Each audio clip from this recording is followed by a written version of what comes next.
Hello, this is Susie, and I have Facebook Live here. I have Instagram TV here, and I am delighted for my third Facebook Live and Instagram TV, second Instagram TV for you guys. And I'm super excited to talk to you because I had a private session earlier this morning, and some things happened in it that I really want to land with you. And it's this line here: you get what you tolerate. And I was working with a client this morning who, after a few sessions, her neck pain all went away. And she had had chronic, persistent neck pain for a really, really, really long time. And what we discovered in the first session was that her hip mechanics were really off. And so when she improved her hip mechanics, then her neck pain went away. Now, there's a particular thing that is important for me to share. Is as she was moving her leg bone in her hip, when we were in the first initial session, she was using her neck to do the movement. And so when I counseled her on, okay, when you do your leg bone movement in your hip, only go as far as your neck doesn't get involved. And she was able to pick up on this quite quickly, actually. And so quite quickly, her neck pain went away because she was able to see the correlation between the neck pain and her neck getting involved for a hip movement, which the neck ought not to get involved with hip movement, right?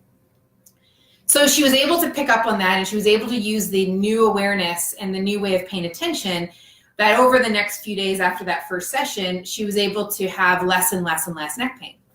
Well, then what was interesting is then she was talking about her right trap and how her right trap is like really, really, really, annoying. And so then we started to work with a few things to help her recognize that much like the neck, the right trap is getting involved because it's responding to forces at play. It's compensating for things that aren't happening elsewhere. And so the important piece here is that she was now starting to recognize that her trap being super involved is because of other things that weren't happening properly. And so we did a bunch of little things, and she could feel the upper trap totally settle out. And she could feel these other things starting to happen through her shoulder blades and her rib cage. And then from there, she started to recognize some things back into her legs. And then as she was able to connect and work within her legs, and that upper trap started to shift, the position of her shoulder started to shift, the position of her shoulder blade started to shift, and she had a whole new awareness of her rib cage. Now, what's really interesting is she also works with a personal trainer, and the personal trainer had told her, you use your rib cage in a lot of the activities that we do. And but my client couldn't figure out how to change it. Well, now she's got the awareness of what her rib cage is doing. Now she can actually make the change. Now, little break here. I'm noticing on Instagram TV, thank you for that note. You're saying that this is for some reason being mirrored on Instagram TV. So you're seeing it backwards. I don't know why that is. So I'm going to talk to my IG people who know stuff about stuff, and I'm going to figure out, because on Facebook Live, it's not mirroring.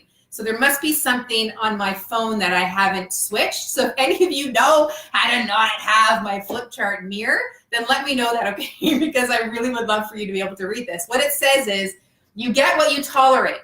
So here, this is a nice segue. So thanks for putting that on. Now, here's the important bit here.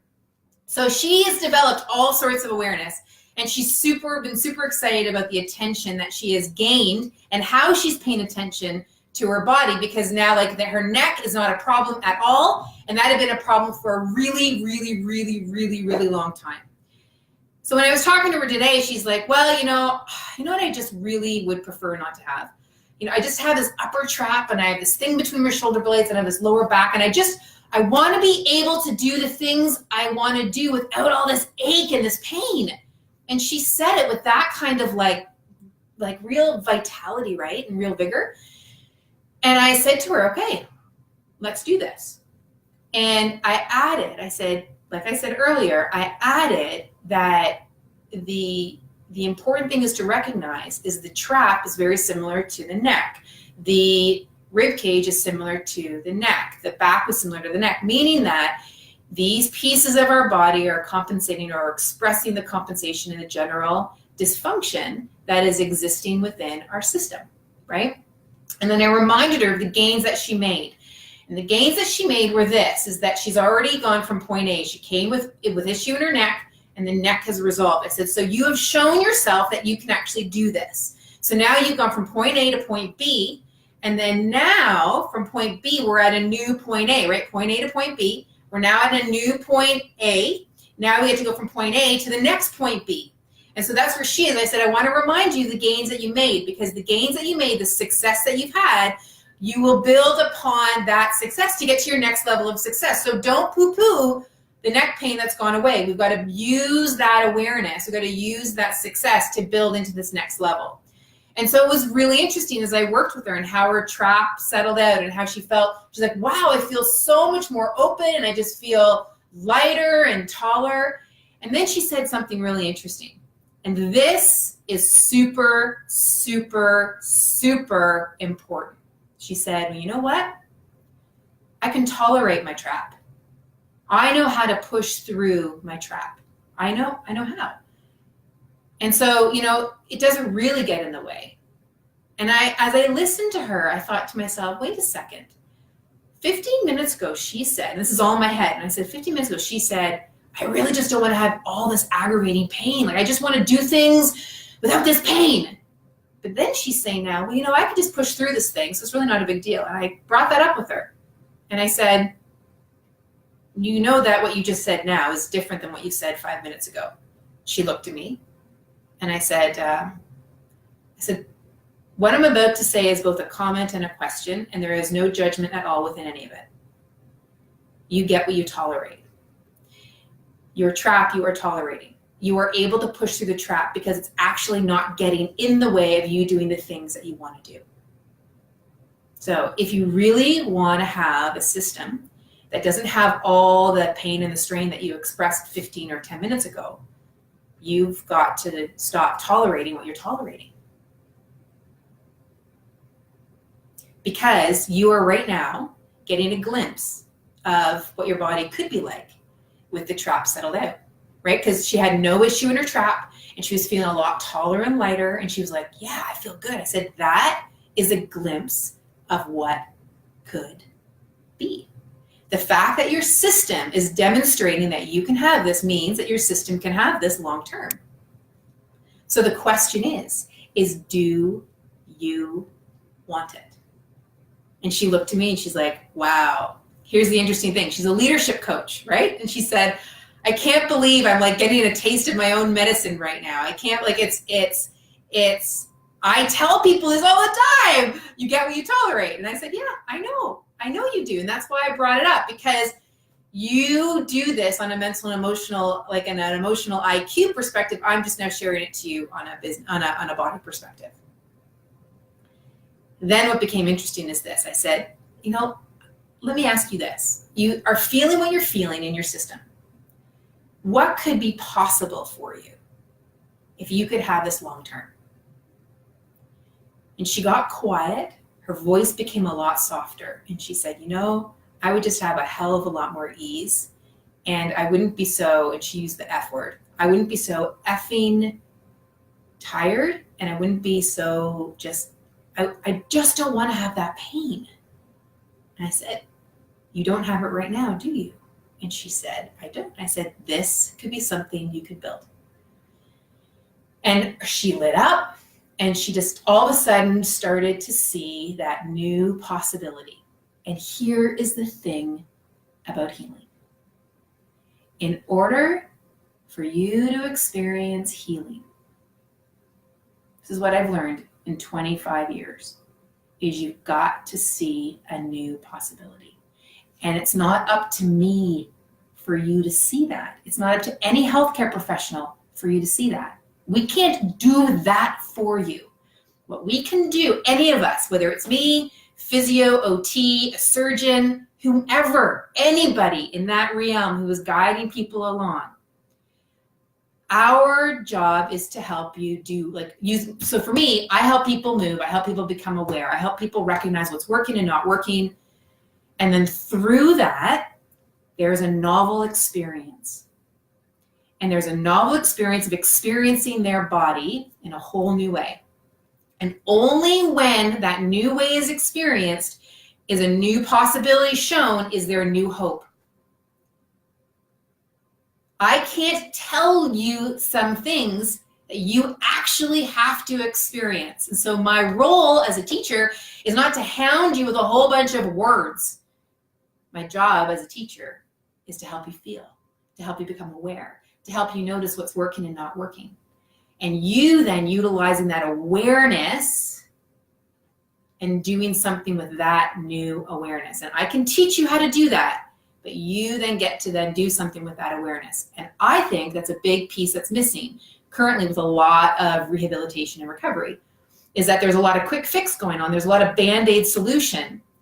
And there's not this idea of like, okay, take what you've now learned, take this new attention, this new way of paying attention, take what you've now learned, this new level of awareness, and now apply it. So let me give you a few examples. What I said to my client is I said, you now know that like the dimmer switch of this trap has settled out. So now, and you've now noticed a few compensatory strategies that contribute to that trap firing up.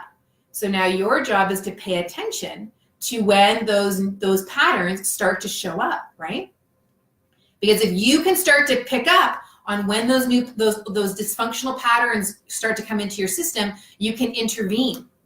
Instead of just going, oh, my trap, I got to do this thing or this thing to relieve the trap. It's like, remember, the trap is responding because of the issues at play, right? The forces at play, yeah?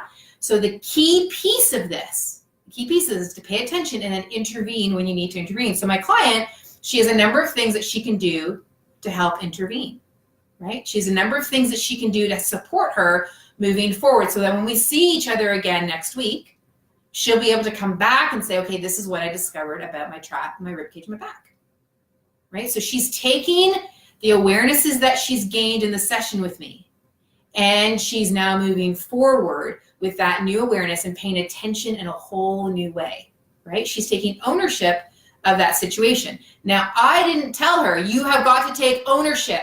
You have got to do this for yourself, and you have to do your program. I don't do any of that. They do it because they've seen the possibility.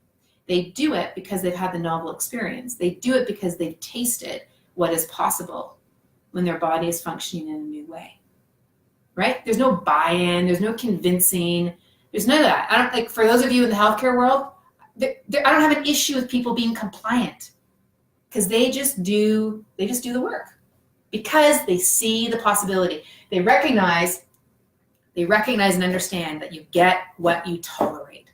And in order to have change, you have to make what you're tolerating intolerable, or intolerable is the word. You've got to. Or you're just going to circle around and tolerate and tolerate and tolerate and tolerate. Listen, we all have something that we're tolerating in our life, right? Me too. We all have that. I remember a time when, as a specific example, I had some rib cage issues, but they weren't really getting in the way of anything, so I wasn't dealing with them. And then I fell down my stairs, sprained my coccyx. It was really brutal. This was back in 2011. And as I was recovering, all of a sudden, the rib cage issues then got in the way of me progressing. So guess what I did? I had to deal with my rib cage at that point, right? And so then that helped me progress forward. So tolerating stuff is okay. Like we do that, but just recognize that you might be tolerating something that is actually getting in the way of your progress, right? And so then you get to take a look at what are you tolerating, and if you really want to make progress, you got to make that what you're tolerating intolerable. All right? If you want to learn more about how you do this, like if you're getting inspired, if this kind of stuff resonates with you, then you can come and join me hands-on at a therapeutic yoga intensive. And you can really dig into how your body is feeling and what it's doing and what those dysfunctional patterns are and how to improve your patterns and really, in truth, improve your life. Because how you are moving in your body is going to impact how you are in your life. Just think, when you start standing taller with more ease, how do you think the world's going to approach you back, right? So there's that way, and then there's also a way that you can work with me privately as well. So if you're interested in that, just comment below and say intensive, or comment below and say private, and myself or Kia will get back to you with some information about those private sessions or intensives if that is something that you are keen on. Alrighty? Number 3, live Facebook, and number 2, Instagram. I'm going to figure out this leg mirroring thing on Instagram. And like I said, if any of you have ideas on how to not have this mirror, I would love it, so that I can come back and teach you some more stuff. All right? Great. Thank you very much. Have a great, great, great day. Ciao.